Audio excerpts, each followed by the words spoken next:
Hey, hope you're having a great day. I'm Pastor Fred. This is the follow through, and I want to talk about perspective. It's so huge. I mean, you could have two people have the same exact thing happen to them. They live in the same town, same situations, right? Maybe they both lose their job. Maybe they're both, having just a string of horrible things happen. One person is like, man, God's going to get me through this. I'm going to be okay. This is going to be a tough fight.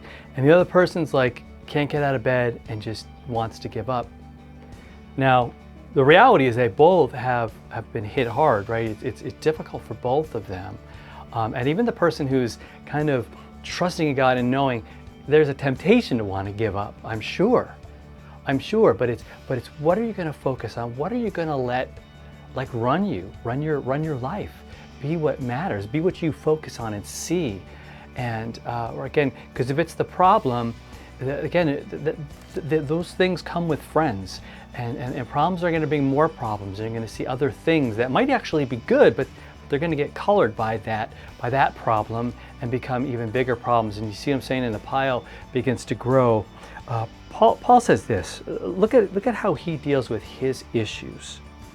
In 2 Corinthians chapter 4, we're still in there. We're going to look at verse 17 today.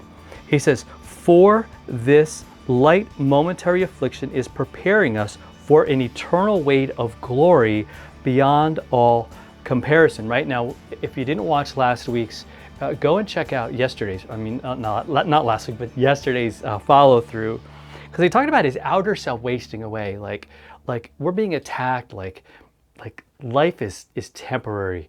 And there was a lot of bad things that were happening to Paul simply because he was telling people about Jesus. And how does he describe being put in jail and being beaten and arrested and attacked and people spreading lies about him and making it absolutely miserable and almost next to impossible if it wasn't for the power of God to do what he was doing? He calls them, look at the words he used. He goes, it's a light momentary affliction. Light momentary affliction. I don't know about you, but little things happen to me and I think it's terrible. And I would not consider it light. In fact, I get upset if someone were to make light of it or make it, it's kind of, make it not seem as bad as it is.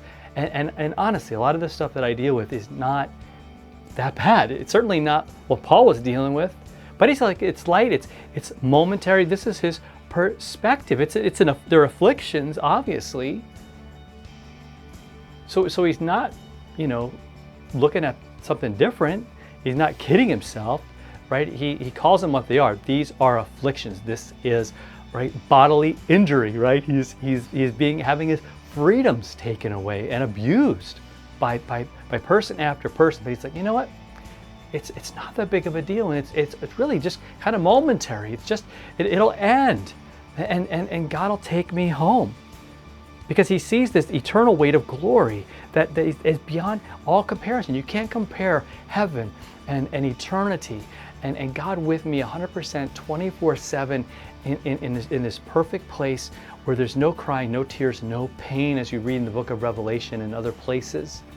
He's like, I got that in view. That's what's waiting for me. That's really kind of, it's not like I go through all this, it's terrible, and then I die and it's over.